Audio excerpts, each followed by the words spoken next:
Welcome! This is the Rustic Songbird podcast, and I'm your host, Lydia Walker. This show is for you if you're ready to learn more about the craft of songwriting and take your skills to the next level. Thanks so much for listening. Let's get started. My guest on the show today is Earl Arnold. He is a producer, songwriter, amazing singer, and he has a gift for encouraging artists. He's worked with so many people, and I can't wait for him to share some of his story today. He's also starting a new podcast that I think you would be really interested in. It's called The Greatest Songs Never Heard. So he's going to share the inspiration behind this brand new podcast, and we'll be talking about how you can listen in and hear these awesome songs that he's selected. So Earl, welcome to the show. Lydia, thank you. I appreciate you having me. I'm honored to be here. Well, it's great to see you again. It's been a while, but we've known each other for a long time, have a lot of mutual friends, and we both work in the music industry. So we've, got a lot of mutual friends that we worked with, and I've heard your name come up several times. So I thought I need to call up Earl and get him on this show. So I'm glad that it's worked out for you to be here today. I would love to hear more of this new project that you've got working, that you've just started working on, this new podcast called The Greatest Songs Never Heard. What was your inspiration for starting this? I'll start with people like you as a songwriter. I write songs, and I'm so thankful for your kind words. I've always believed that, we talked earlier about gifts that God gives us. And, I really believe that God started me out this way as a baby, and I was, I guess, destined to do music in some way or another. And I really believe that everything begins with a song. And when I've heard thousands and thousands and thousands of songs.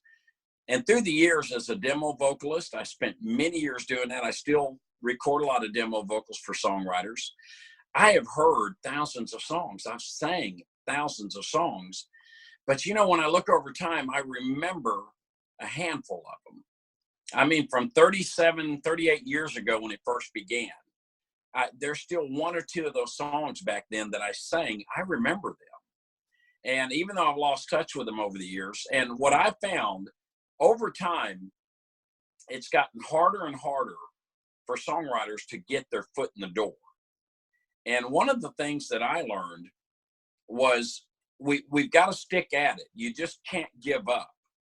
And especially when it comes to a songwriter, I can't tell you how many songs I've produced over the years for songwriters.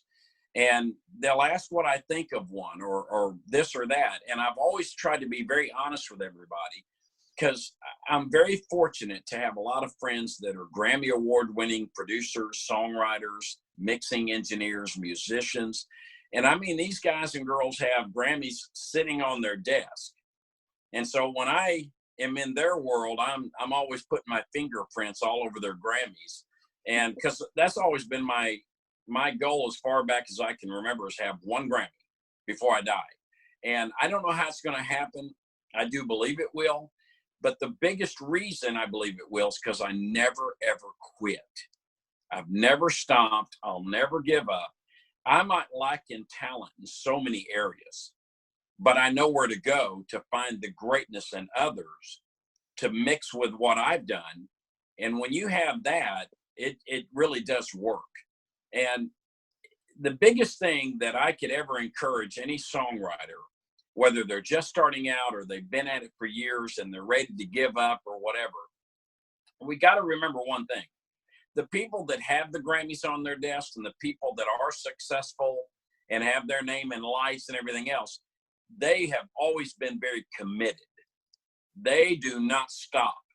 And for those that's even amateurish like myself, we got to remember this one thing. We can't stop because of our ability. See, our ability will get better if we don't stop at our current ability. Oh, that's good. We stop at our current ability, and that's enough. And we think, I can't do anymore. Yes, we can.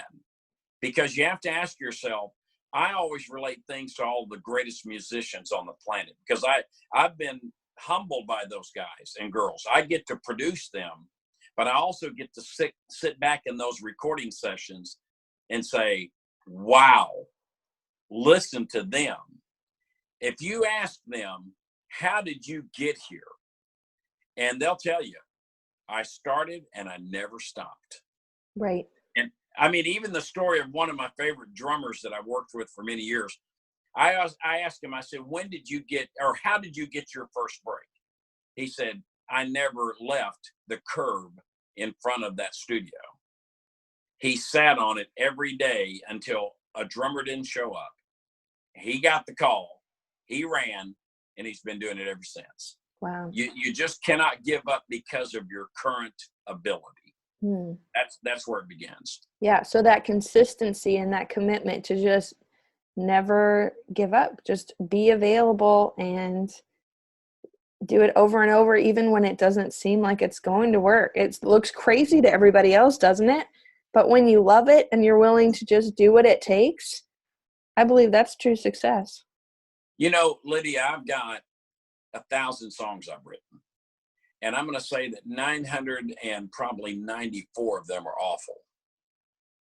The other 5 or 6, oh girl, when I get somebody to hear them, it is over. I'm taking over, because those 5 or 6 are masterpieces. I just haven't been able to get them to the right people yet. The 994, I do go back and visit some of them every so often. I don't dwell on them, though, because, again, they're awful. Now, the question is, out of those 994 that are awful, can I take any of them and really make them amazing? I don't know. I'll sure try. So, but the 5 or 6 I have, oh, they're hits. They're gonna land in somebody's lap one day. Don't know who. I don't even care who. But they're gonna land in somebody's lap because I have tweaked them and worked on them. And oh man, I sit back and I'm just like, that's it. I just know when I'm done with something, and I'll, like I said, I got 5 or 6, and that's it. Mm-hmm. But that's what led me to the podcast, The Greatest Songs Never Heard. There are so many songs, and I got a couple of yours that I was going to beg you to let me put on the show. But see, here's the thing. I'm not telling my audience who the songwriters are. I'm not talking about the singers. I want them to hear a song. No distractions, no anything. I love that, because then you're letting the song speak for itself. Yeah. It doesn't matter whose name is attached to that.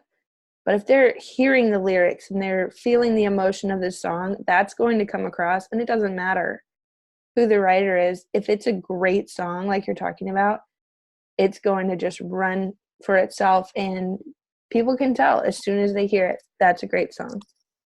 You know, the ones that I've actually selected so far, I have listened over the last 8 or 9 months to thousands of songs in preparation of beginning the show. Mm-hmm. And out of all the thousands I've listened to, Lydia, I've got maybe 8 or 9. But those 8 or 9, they melted me. I mean, I was like, oh man, that's one of them. Like the cream of the crop, the songs that you just can't get out of your head, that just hit you, and you know this song there's something special about it. I'm in my car and I'm singing them a cappella. I don't even have them with me, and I'm just, and then what's so amazing too, you can't help but just be moved if it's a great song, and then all of a sudden it's a great singer singing it, even if you don't even know who they are. I'm just sitting back going, oh man, if I could sing like that guy, it'd be really over with. It's just amazing. I can't believe how many great songs there are out there. I just got to find them all. Yeah. And I'm totally committed. This show I will do until I'm dead and gone. Mm. I'm going to do it, and I'm living to be 123, so it's going to be on the air for a long time. And, I was thinking about when you were talking about the title of the show, like The Greatest Songs Never Heard. I was thinking about all the songs I have heard on the radio that I think, how did that get there? It's awful. Like, there's plenty of great songs that haven't seen the light of day. They're in somebody's notebook or in somebody's phone, or they're, on a CD that was never released, And so I think there's so much room for great music out there. There's already been plenty of just okay songs Sure. that are put out there. There's plenty of that.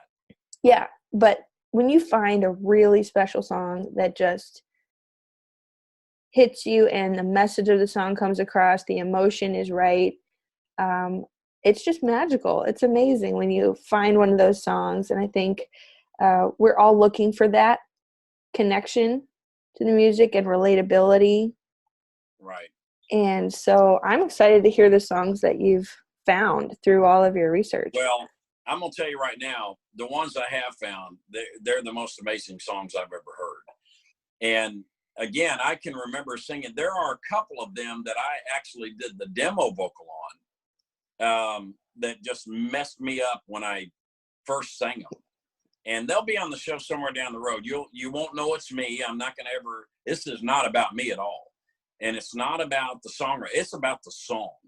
And the really neat thing, I want to share this since you were talking about this a minute ago, how we do hear so many songs on the radio and we're curious, wow, how did that get there? I'll tell you what I found, and I'm going to tell from my own experience. This way nobody else can get in trouble. But I've been in Nashville a million times, and I have almost taken bricks and thrown through record label windows to get in. And the thing I found is if you're not right there on Music Row, they don't want you to come in the door. You're not part of them. And that's fine.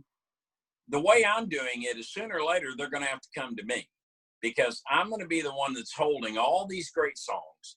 I don't want anything. I've told all the songwriters, I just want to totally get you on a pedestal where you belong as a writer. I don't want anything. I just want to expose how great of a writer you are by this song that's going to be on my show. I don't care anything. I can stand behind the curtain. I don't have to be seen. I don't have to be known. But there's too many great songs out there that Nashville, which is, I'm right outside of Nashville, Tennessee. They're not going to let me walk in. That's fine. I got the internet. I can share these songs with anybody I want, and you can bank on one thing. When enough attention gets on this show, their A&R people at the record label, somebody's going to tune in and start watching. And guess what? They're going to hear the same songs that me and you're listening to. And they're going to go on my website, which is earlarnold.net, just so people know. There's an electronic form right there.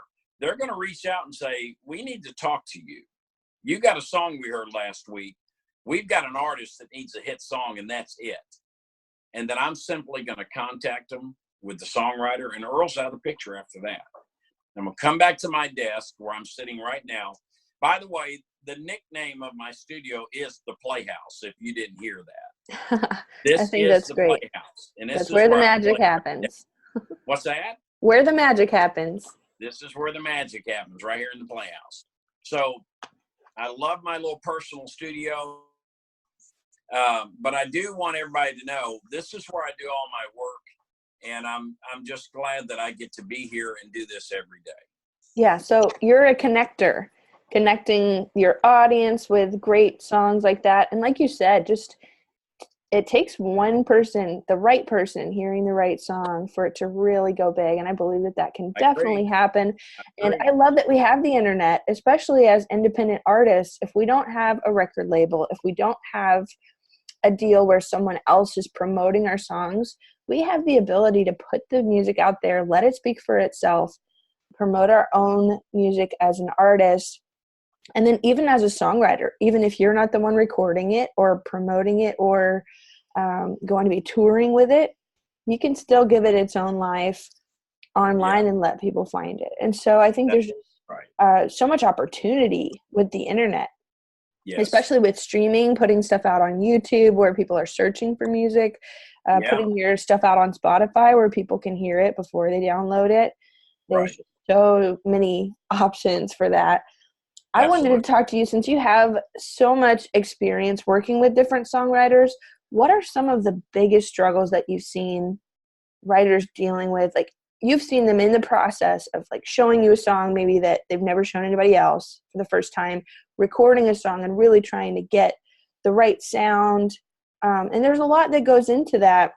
Yeah. And so what are some of those biggest struggles that you've seen? I tell you, probably the number one struggle I see from, and I say wannabe songwriters, because I'm a wannabe songwriter. I'm no different than anybody else. I just don't have the Grammy on my desk. I want the Grammy. Okay, so how do you get that Grammy? Well, I've got to set my priorities. There's so many other things I would love to be out doing today, but guess what? Not going to happen. I'm going to stay in here and make magic happen. I'm totally committed to a level of excellence in everything I do in the Playhouse. I'm not backing up. I'm not allowing people to interrupt when I'm right in the middle of something that I feel can be great. I'm very, very committed and have been for many, many years. If I had to reach out to all of the young wannabe songwriters out there, you've got to be committed. And on top of that, you also have to be committed to spend some money. Because if you want to represent your song, if it's great, even in the rawest form, you still need to do a few things to it to make it even better. And listen, if a song is great, acoustic and vocal only, run with it. But if it's not exactly where it needs to be musically, reach out to some of these great musicians, set up a recording session. There's a lot of session players out there that will record one song. You can walk in some places and get one song done. The Playhouse is one of them. I don't need you to do 5 or 6 songs or a whole album. If you've got one really good song and you want it recorded, there's places just like mine where you can go in and get one song done by great musicians, and you can save a lot of money. It's being connected. You've got to be connected to the right people. If I'm not the person you want to connect to, I have no problem giving you a phone number. I would love for those wannabe songwriters to reach out. If I can help them in any way I can, they never have to come to my studio, but at least connect with some of the people that are professional musicians. If you're not a really good acoustic player, hire a great acoustic player to represent your song the best way. If you can sing, sing it. If you're not a great singer, hire a great vocalist to represent your song the way it needs to be represented. Because if it's not great to me and you, there's an audience out there that's not going to think it's great either. So you've got to really commit. You've got to get your priorities straight. I had someone just the other day that asked me, what would be the best way for me to get my songs heard and get people out there in the public to hear them? And I said, well, go to Nashville, take a tip jar in your acoustic, go in every honky tonk that'll let you walk in, play your songs. And hopefully you'll collect enough tips to, make your living for the next 6 months. And the person said, well, but I've got a job. And I said, well, where do you work? And they told me. And I said, okay, you said you're working part-time. You can make as much in tips doing what we're talking about. Leave your job, because that'll never help your music career. And the person said, well, I can't do that. And I said, you obviously don't want it. So I'm not saying everybody quit your job. We all have to make a living. Commitment, though, is one of the biggest obstacles I find every day with wannabe songwriters. And it depends on what your goal is. They may not want to be an artist, but as a songwriter, just putting your songs in places where they're going to be heard. That's exactly right. And just keep showing up. Like you said, yes. Show up every day. Show up even when it doesn't seem like anybody's listening, because it just takes that one person to get it out there. There's 90% of that time there will be nobody to listen. Right. It's the 10% of the time you're after. Yeah. So with the artists that you've worked with the ones that are really successful, what kind of mindset do you see them walking in with? What kind of things do they say about their songwriting and their art? That kind of, like, I think self-talk is really important, and just like the heart behind why they're doing it, I think that makes such a huge difference in the people that actually have found success with their music, those people that don't give up. So what are some of the things that you've seen in their mindset? It's amazing. And there's only a handful that have ever been this way in all these years I've been doing it. When they leave the playhouse, before they close the front door, they look back and say, when can I come in again? That's the mindset. When I hear that, I'm like, this is a songwriter that wants it. They're starving for it, but they want to know, when can I come back in? And if I tell them, and I love to hear this, when I tell them, I'm not going to lie, I'm booked up for the next 3 weeks. I don't have any slots available right now. And they'll tell me, text me if anybody cancels. I'm like, you got to be kidding. Where did this guy or girl come from? Because I don't hear that very often. But they'll tell me, call me if anybody cancels. I don't care what time of day it is. I'll have my phone on waiting for your text. The people that want to get in all the time, those are the ones, you know, they are starving for it. The ones that don't make any money doing it, I mean, they work 2 and 3 jobs just to make a living. And they're still running in and out of the Playhouse or studios in Nashville or wherever. They never quit. They keep going all the time, all the time, all the time. And it's so funny because I know so many great producers, so many great songwriters, and we're talking hit songwriters, multiple #1 hits, things like this. Every one of these people I'm telling you about, they're asking me all the time, when are you going to take me to the next session? I want to meet that guy. I want him to know my name. I want to meet him. I want to know him. They want to meet everybody. And I'm like, come on, let's go. I've got 2 seats in my car. Let's roll. So the people that want to meet everybody, what they're trying to do is do what I did, almost 40 years ago. I surrounded myself with the greatest on the planet because I'm not the greatest. But when you surround yourself with the best, you're going to be good. It doesn't matter who you are. You just have to surround yourself with those great people, which these people, I'm telling you, they're trying to do that. Mm-hmm. And then they become better naturally because of the greatness wrapped around them. So that's that, current ability. Don't stop there. Keep moving. Don't let your current ability or your current talent stop you. These people I'm talking about, they never stop because of that. That's not even a hurdle to them. They knock it down and keep going. The singers that I've produced over the years, and I'm happy to say that you have been one of those vocalists that I have been able to produce in the past. The great thing about people like you would get in the booth, and I can remember saying, Lydia, I know you can beat that. Or you'd stop me and say, excuse me, Mr. Producer, I know I can beat it. Rewind and let me do it again. Do it until it's right.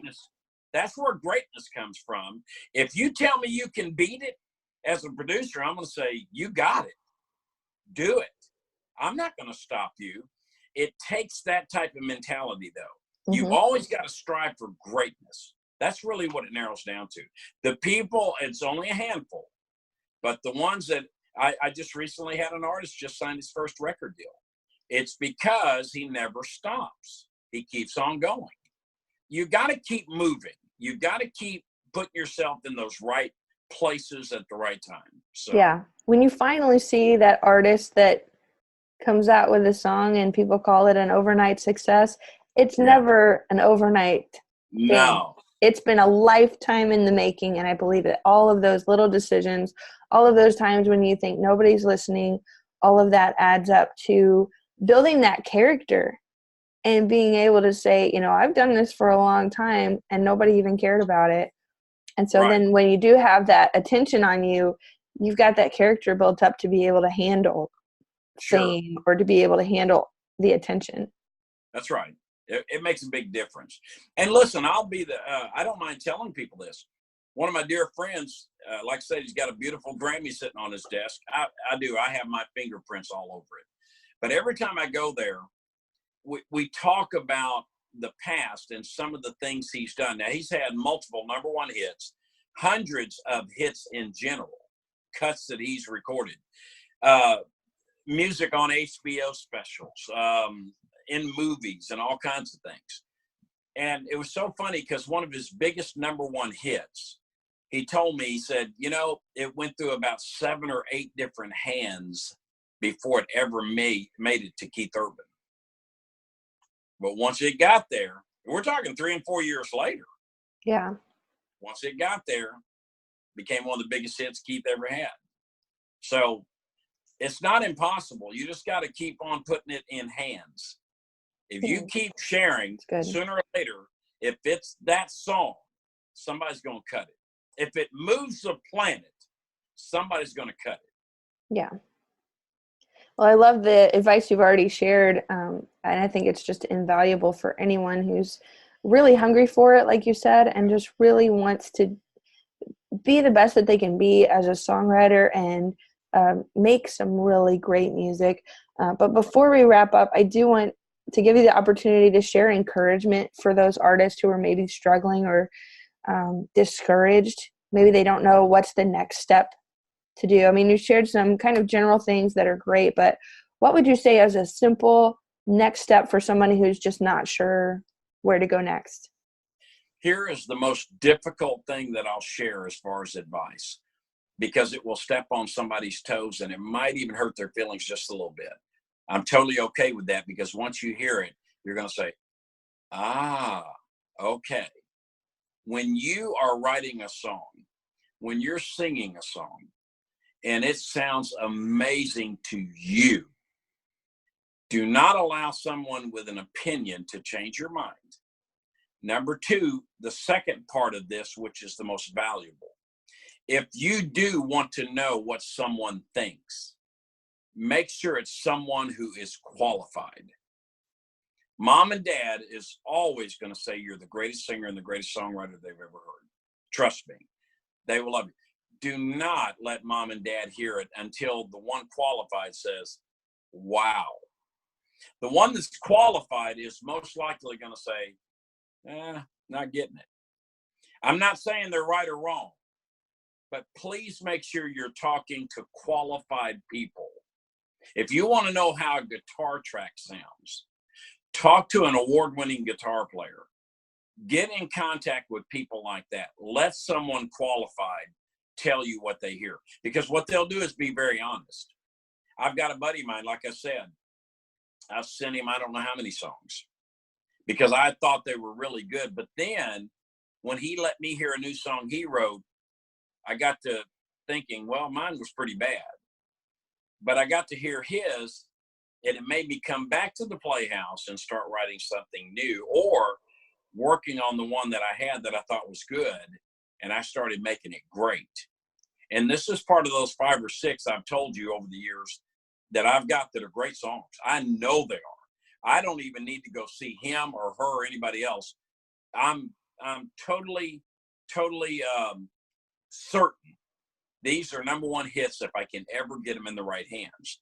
And believe me, I'm going to hand them off. It's going to be heard by a million people out here somewhere. Somebody's going to play for the right person. They're going to say, I got to have that. But the thing is, ask qualified people. If you don't know qualified people, go find them, meet them. You got to come out of your chair every once in a while to go meet these people. But you do need to meet them, but always ask qualified people. That's such a good point. And I think it's just another sign of someone who is really willing to do what it takes to improve their craft. And like you said, maybe even take that song and go rewrite it, or write a totally new song that was inspired by that. So you never know what that next step is going to look like. You just have to follow, like you said, qualified advice and people that are doing it, people that are really great at what they're doing and constantly learning. I don't think we really ever truly evolve to like the perfect songwriter. We're always learning. We're always growing. Styles are changing. We're changing as a person. So what we have to say changes. And then also I wanted to mention that some songs are written way before their time. Yes. And they might be on a shelf for a long time, but when the time is right, in the right hands, that's when it can go far. I totally agree. It reminds me of one of the songs that I'll be playing on my show in the very near future. It was written like 21 years ago. And when I heard it, I was just like, I mean, it just messed me up. It is so amazing. And a great song will stand the test of time. You know, those classics that you hear and think, wow, you know, that's going to last. My son and I, we were in the studio the other day listening to My Girl. It's never going to go away. Mm-hmm. The Temptations, I mean, My Girl is one of those songs. Think about that. That was written years ago, and people still love that song today. It's a great song. I've heard it played at almost every wedding I've been to. I mean, it's one of those songs that just works and it fits. And you know, I think most songwriters that are really committed, I think there's one of those songs in them. I really do. At least one. It's there. You just got to stay on it. And even go back and tweak some of the songs that you thought were really good, but something made you stop and say, it's just not quite there yet. Don't stop. Tweak it. Work on it some. You can always make it better. Exactly. Well, thank you so much for sharing some of your experience today and some great advice for the artists listening. I do want to let everyone know how they can find your new podcast, because I think my audience would love it. So if you are interested in hearing the new podcast, it's called The Greatest Songs Never Heard. You can find it on YouTube by searching Earl Arnold Productions. So you can find the first episode is out, and I enjoyed listening to that. That covers a lot of why you're doing this, and I think it's really good. And so I would love to send people that way. So find it on YouTube, Earl Arnold Productions, and it's called The Greatest Songs Never Heard. You can subscribe to that channel and hear all of the new podcasts as they come out. Also, you mentioned your website, so I want to link to that as well. EarlArnold.net is the right website to find some of your music that you got out there, and also to contact you with any questions or to get connected to your studio as well. I think that's a great resource for songwriters. And I'll tell you, Lydia, tell any of your listeners or any of the people that you know are writing and all that, if they ever want to send a song for me to listen to, I'll be more than happy to. They can actually go to the Playhouse at EarlArnold.net. Perfect. They can send an email to me. I will read every email and I will respond to every one of them.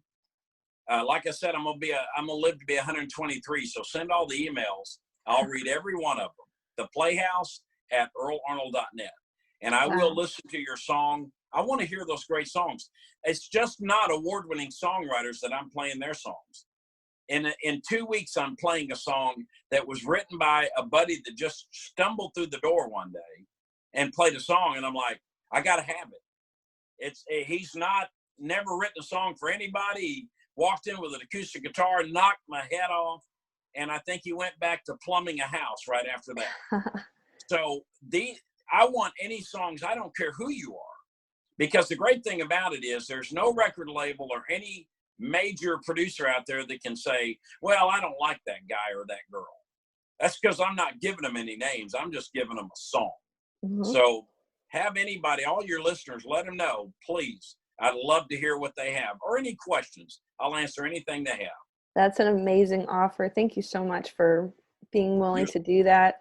And I think it would be great just to have someone listen and give you any feedback. So don't be afraid to put your songs out there, and you never know where it's going to go. Thank you so much for being on the show today and sharing with us. I'm excited to see what comes of your podcast and can't wait to hear the songs that you've picked. So thanks for being here today, Earl. I appreciate you so much. Well, listen, Lydia, thank you for having me. And I want your listeners to know, too, you're one of my favorite writers. I've been able to produce a couple of your songs for artists I've produced, and you are amazing. I love you. I'm just a dear friend of yours and a big fan. So thank you for calling and having me. Wow, thank you so much. If you enjoyed this episode, be sure to subscribe, rate, and review this podcast and share it with a fellow writer. Thank you so much for listening. I'll talk to you in the next episode.